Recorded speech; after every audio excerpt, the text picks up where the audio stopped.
예, 경기도 하남시 최정윤입니다. 그 장관님, 그 올해 6월달에 기재부에서 의뢰해가지고 그 작성된 피터슨 국제경제연구소의 한국 재정 및 출산율 전망이라는 보고서 혹시 보신 적 있으세요? 네, 네. 예, 거기 보면 충격적인 지적이 하나 있어요. 그 한국 정부가 출산율 반등을 위해 쓸 수 있는 뚜렷한 공적 지출 방법은 없는 것으로 보인다고 언급했습니다. 이 공적 예산 투입으로 이제 이 저출생 문제를 해결할 수 없다는 반증인데요.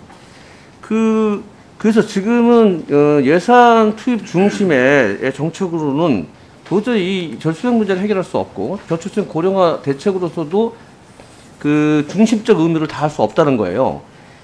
그래서 이 예산 투입의 정책뿐이 아니라 중요한 거는 지금 사회적 규범 내지는 법적 규범 문제를 좀 넘어서야 한다는 거거든요. 예를 들면은 뭐 혼인 부부 위의 자녀에 대한 법적이거나 사회적 차별을 해소하는 문제라든지 다양한 가족 형태를 인정하는 거라든지 등의 이 규범적인 문제들에 대해서 좀 변화를 주지 않으면 안 된다는 것이고요. 그 얼마 전 우리 4월달에 그 건강기본계획에서도 얘기했던 것처럼 다양한 가족 형태에 대한 논의를 시작을 한 걸로 알고 있습니다. 이제 제가 보면 지금은 이제 예산 투입 중심의 그 저출생 고령화 정책은 도저히 지금 이 문제를 해결할 수 없다는 것이고, 그렇다면 이러한 그 사회적 규범 문제라든지 법적 문제들을 좀 반드시 변화를 주려면 이것을 변화시켜야 한다고 생각하는데, 그 장관님 생각은 어떠신지 좀 얘기해요. 네, 저도 저 보고서를 직접 읽지는 않았습니다만 저 내용은 파악하고 있었습니다. 말씀 주신 대로 그 돌보험을 여성에게만 정간다든지 혹은 법정혼 중심으로 간다든지 해서는 저출산 대책에는 한계가 있다라고 하는 게 저 보고서의 요지인 것 같습니다. 그래서 정부에서도 이 개인과 가족의 양육 부담을 서구 국가들처럼 조금 합리적으로 이렇게 그 지원하는 방안이 필요할 걸로 생각이 듭니다. 그래서 여성이 집중되는 것을 조금 그 가정에서 같이 남성과 같이 하도록 한다든지 경력 단절이 이루어지지 않도록 한다든지 그 경력 단절이 되게 결혼을 하고 나서 이제 경력 단절이 이루어지기 때문에 그 이루어지지 않게 한다든지 그래서 사회가 아이를 함께 키워가는 그런 여러 가지 그 문화적인 토대랄지 또 인식의 변화 이런 게 좀 바뀌어야지 않나 그런 생각이 듭니다. 그건 이제 그게 굉장히 중요한 문제고 또 하나가 뭐냐면 이게 재미난 보고서가 하나 있어요. 그 감선에서 의뢰해가지고 그 서울대학교 장대익 교수가 수행한 우리나라 초저출생의 심리학원이 인구 밀도로 인한 사회적 경쟁 및 수도권 집중을 중심으로 한 보고서가 있습니다. 혹시 보셨습니까 이거? 직접 보지는 못했습니다. 예, 이게 보면 한국의 수도권 인구가 작년부터 반이 넘어섰어요. 우리 인구 전체의 반이 넘어섰고 또 20년 동안 우리 청년들이 있잖아요. 순유입된 게 160만 명입니다.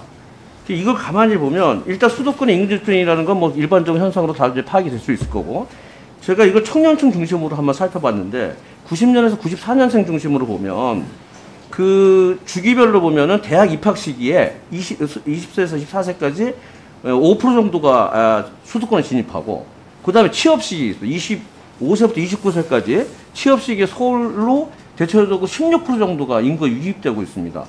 그래서 이 심각한 수도권 집중으로의 인구 밀도가 높아짐으로 인해서 나타나는 이 저출생의 이 사고들이 있다는 거예요. 그러니까 극도로 심한 그 경쟁 때문에 만혼이라든지 결혼을 기피한다든지 그리고 출생을 기피하는 이런 문제들이 낳고 있다고 이 보고서는 얘기하고 있거든요.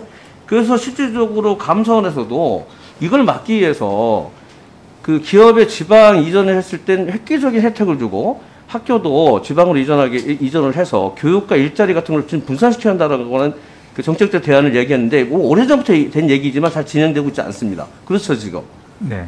그래서 이 저출산위원회에서도 보면 이 문제를 다 뭐 예를 들면 학교 지방 이전이라든지 기업의 지방 이전 이런 걸 할 수는 없지만 사실상 지금 보면 저출생 그 고령화위원회에서 보면 대체적으로 20개 부처 150개 과제가 있어요. 이걸 어떻게 거기서 다 다룰 수 있으면 어떻게 집행할 수 있어요 이걸. 살짝 불가능하다고 생각합니다 제가 보니까. 그리고 실질적으로 지금 아까 얘기했던 것은 사회적 규범, 법적 규범의 변화라든지 그 다음에 인구 집중으로 해서 나타나는 인구 밀도로 인해서 나타나는 저출생의 문제라든지 이런 것을 사실 지금 저출생 그 고령화 기본법에 담아내지 못하거든요. 이 문제는 저게 좀 변화시켜 꼭 담아낸다고 생각하는데 장관 생각 어떠신지 좀. 네, 그 부분은 이제 수도권 집중 문제는 대개 그 국가균형발전위원회에서 그런 부분, 주거 일자리랄지 산업이라든지 또 교육 이런 부분들을 다루고 있는데요.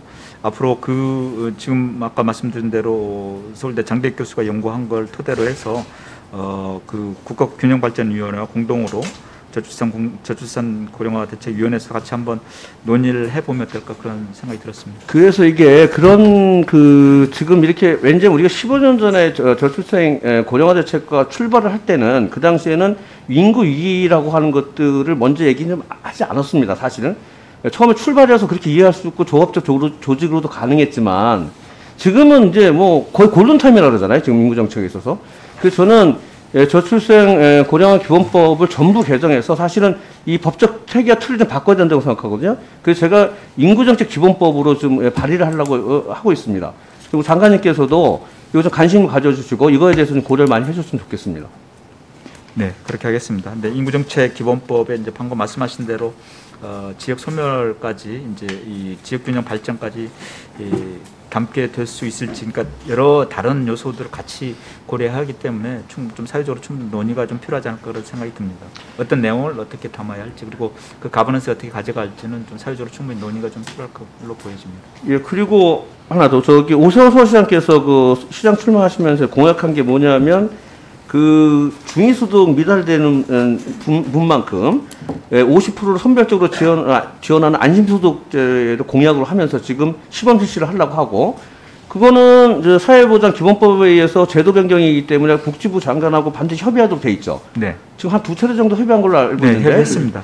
네. 언제 정도 결정이 납니까, 그거는? 네, 지금 협의를 해서 그 전문가들 의견을 들어서요. 그 사회보장위원회 전문위원들의 의견을 들어가지고 중복되지 않는 범위 내에서 지금 그 시범을 좀 해보려고 하고 있습니다.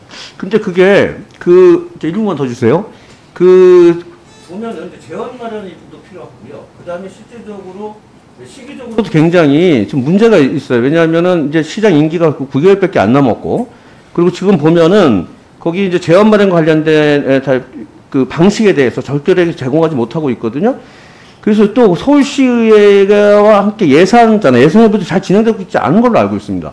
그래서 이런 불투명한 문제들에 대해서 복지부가 승인을 해야 되는지에 대해서 저는 굉장히 회의적이거든요. 장관님 어떻게 생각하십니까? 저희들은 이제 협의 기준에 따라서 지금 사전 협의를 지금 충분히 진행하고 있습니다. 그리고 서울시 이쪽에서도 이 제도 조정 전문위원회에서 지적한 것에 대해서 지금 보완을 하고 있고요.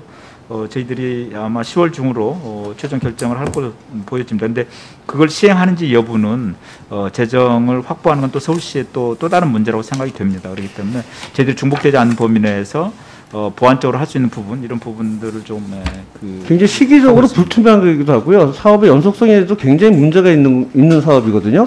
이 문제 다시 한번 잘 고려하셔서 의견들 잘 종합해가지고 잘 판단해 주셨으면 고맙겠습니다. 네, 그러겠습니다. 고맙습니다. 수고하셨고요. 우리 존경하는 최혜영 의원님 질의해 주십시오.